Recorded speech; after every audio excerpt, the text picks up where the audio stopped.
Assalamualaikum warahmatullahi wabarakatuh. Halo semua, saya Desta Mustika dan rekan saya Emilia Lisnawati Nur Khalifah. Kami mahasiswi semester 2 Ilmu Komunikasi Universitas Islam Syekh Yusuf. Dan pada pagi hari ini kami akan berbincang-bincang bersama Bapak Aibtu Pepen Supendi selaku bagian Humas Polsek Teluk Naga, Polres Metro Tangerang Kota. Nah, pada pagi hari ini kita akan berbincang-bincang mengenai Humas. Apa sih tadi Humas itu? Humas atau hubungan masyarakat yang biasa dikenal sebagai bagian dari organisasi yang bertugas untuk berkomunikasi dengan publik, baik itu komunikasi satu arah maupun komunikasi dua arah. Nah, pada pagi hari ini kita sudah bersama narasumber kita, Bapak Pepen Supendi. Bagaimana Bapak kabarnya hari ini? Alhamdulillah baik. Alhamdulillah.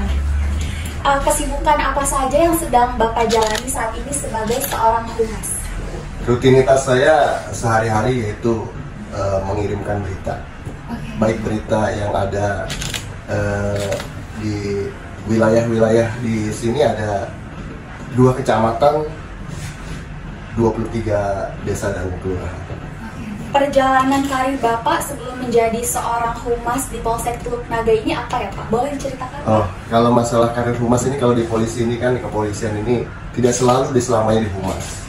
Mencakup seluruh fungsi, karena di sini tuh Mbak, istilahnya kita dinas itu tidak terpaku harus di humas sampai seumur hidup gitu. Kita menurut kebutuhan pimpinan. Nah, gitu Mbak.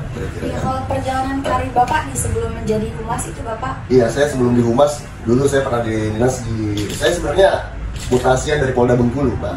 Kalau di Bengkulu dulu saya di Rekiden Lalu Lintas. Jadi bagian registrasi masalah STNK, pembayaran pajak segala itu. Kemudian saya tahun 2010 pindah ke Polda Metro Jaya. Kemudian 2016 baru saya mengemban fungsi humas di Polsek Teluk Naga ini. Oh, berarti Bapak mulai menjadi humas di Polsek Teluk Naga ini dari tahun 2016 sampai sekarang. Iya, sampai sekarang. Apa saja sih Pak kinerja humas dalam kepolisian? Ya, humas ini utamanya itu mengcounter suatu berita. Jadi apabila ada berita dari masyarakat kan tidak selalu berita yang positif, pasti ada berita yang negatifnya. Kita selaku humas harus bisa mengcounter suatu berita yang sebenarnya itu apa. Jangan sampai masyarakat tergiring oleh berita-berita hoax. Iya betul, sekarang kan banyak banget ya. Iya. Jadi lebih ke membangun citra baik kepolisian gitu ya Pak? Iya, membangun citra baik, tapi memang bukti di lapangannya seperti itu. Namun kita harus membuktikan kepada masyarakat bahwa tugas-tugas polisi ini ya seperti ini. Jangan sampai kita di masyarakat citranya kurang baik. Sebab polisi ini sudah 1 kali 24 jam melayani masyarakat dengan baik, berusaha yang terbaik untuk masyarakat. Kita kan di samping melayani, melindungi, mengayomi kepada masyarakat, kita upayakan pelayanan kita yang terbaik untuk masyarakat. Mengapa sih Pak humas itu sangat dibutuhkan gitu dalam kepolisian? Ya, karena masyarakat ini harus tahu itu tugas polisi itu kan sekarang kan harus tahu itu dari media-media semua ya.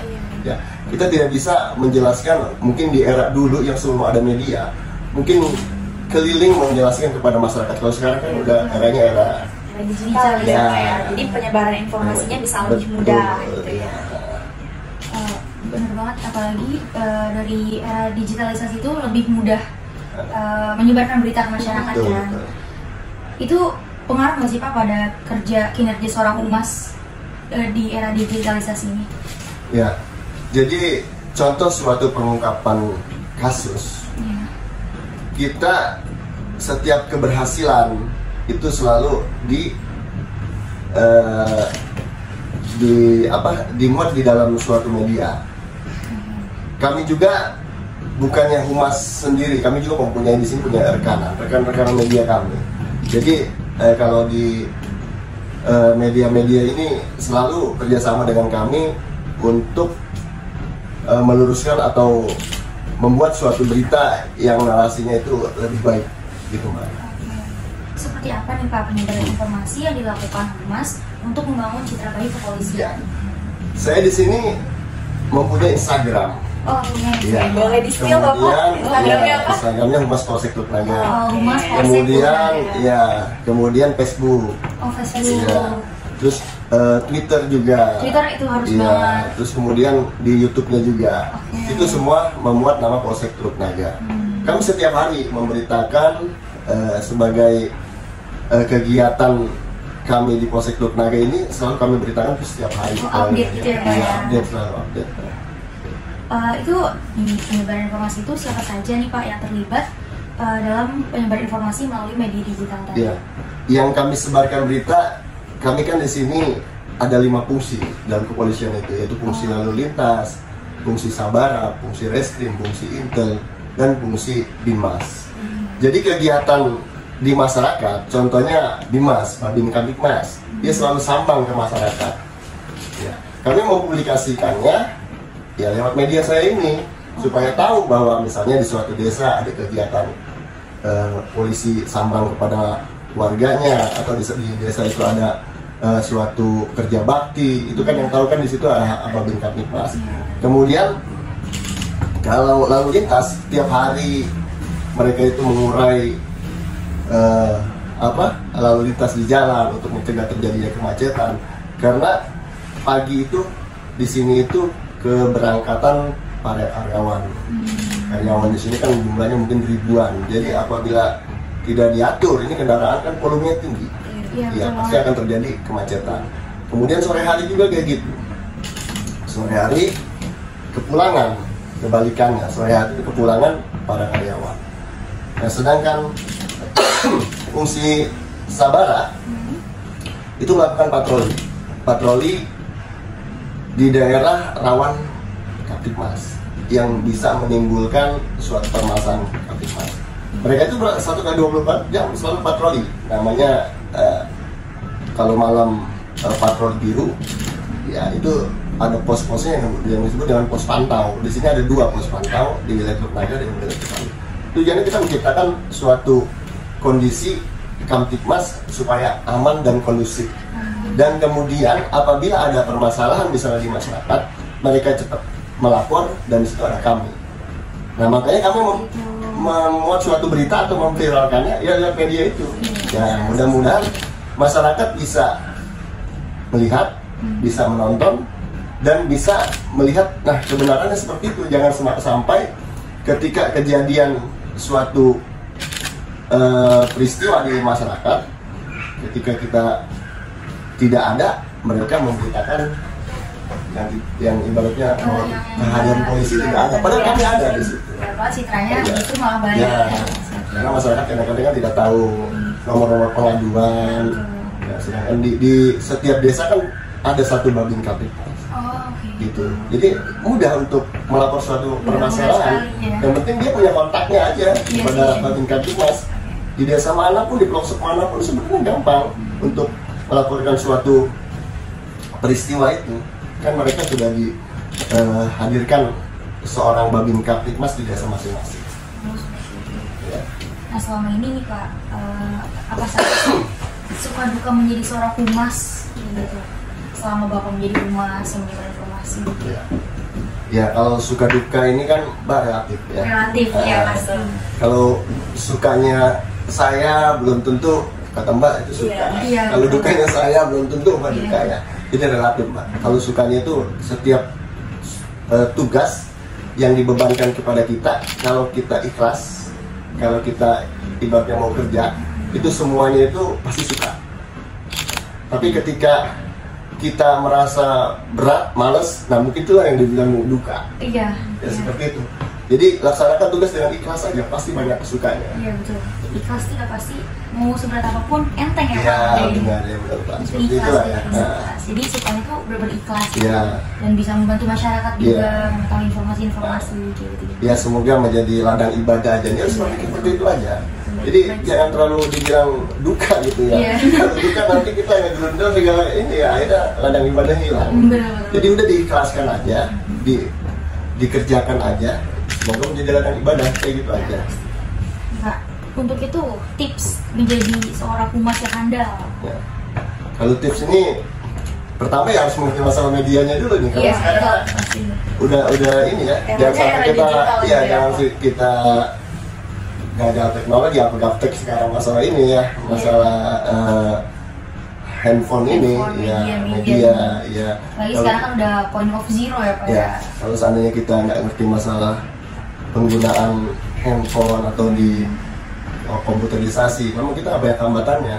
Tapi kalau kita lancar, ya alhamdulillah kan, kita kan harus kalau suatu berita ini harus diluruskan, harus dibenarkan, harus dicari yang baiknya. Ketika di lapangan kan kalau orang ngerekam itu kan tidak selalu bagus kondisinya. Maka kita harus benar-benar ketika kita sajikan kepada masyarakat sudah merupakan berita yang baik. Gitu. Jangan istilahnya mentah kita kirim langsung kan nanti. Harus saring dulu harus gitu. Kalau bahasa sekarang tuh saring sebelum share. Sharing sebelum share. Disaring dulu sebelum di share. Nah, apa sih Pak peran dari Humas Polsek Teluk Naga ini dalam penyebaran informasi melalui digital?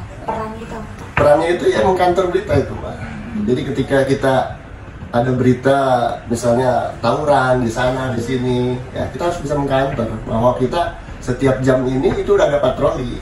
Patroli kita ini kan tidak bisa mencakup suatu wilayah dalam serentak.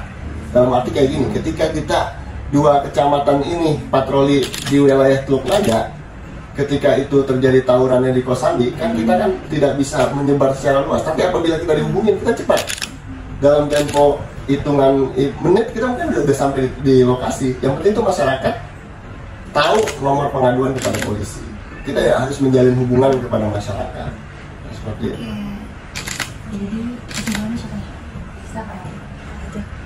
Jadi kesimpulan dari Pak Pepen selama menjadi Humas itu yang tadi nggak semuanya duka ya Pak ya. Semua dijalankan dengan ikhlas. Apalagi kita Pak Pepen sebagai Humas hubungan masyarakat gitu. Itu harus banget menyebarkan berita-berita yang baik dan harus saring lalu sharing kayak gitu. Pokoknya intinya Pak Pepen ini udah ngasih tahu apa aja sih kinerja menjadi sekretaris Humas, terus bagaimana cara menyebarkan informasi-informasinya media digital, dan jadi harus update juga menjadi seorang Humas. Terima kasih ya Pak Pepen atas waktunya. Saya juga mohon maaf apabila ada kekurangan atau yang kurang puas terhadap jawaban kami di sini. Terima kasih banyak, terima kasih Pak Pepen. Nanti kalau masyarakat terprovokasi, timbulnya opini seperti ini, terus tergiring dengan opini, nanti kan kurang baik akhirnya. Seperti ini lah, kalau ini ke sekolah, jadi ke guru-guru sekolah. Jadi Jumat itu sekarang ada namanya Jumat Curhat. Jumat Curhat. Iya. Jadi setiap hari Jumat kami yang binamas itu Babinkan Bikmas dia ke wilayah. Jadi tujuannya apa itu Jumat Curhat itu? Saat itu dia masuk ke suatu masyarakat. Dia menanyakan, istilahnya kalau bahasa kami itu mendengar, mencatat, dan memutuskan suatu masalah. Jadi mendengar berarti mendengarkan keluhan masyarakat, mencatat supaya jangan lupa apa yang diomongkan itu, kemudian memutuskan suatu masalah. Itu tujuan daripada Jumat Curhat. Nah kalau untuk di Twitter dan ini ya sama seperti ini aja, ya cuma beda platform aja ya. Ya, cuma ini aja. Beda, kalau beritanya sama. Terima kasih kepada Pak Pepen telah menjadi narasumber kita pada pagi hari ini. Semoga wawancara kami tadi, bincang-bincang kami dengan Pak Pepen selaku Humas di Polsek Teluk Naga bisa bermanfaat buat kita semua. Terima kasih yang sudah menonton. Wassalamualaikum warahmatullahi wabarakatuh. Salam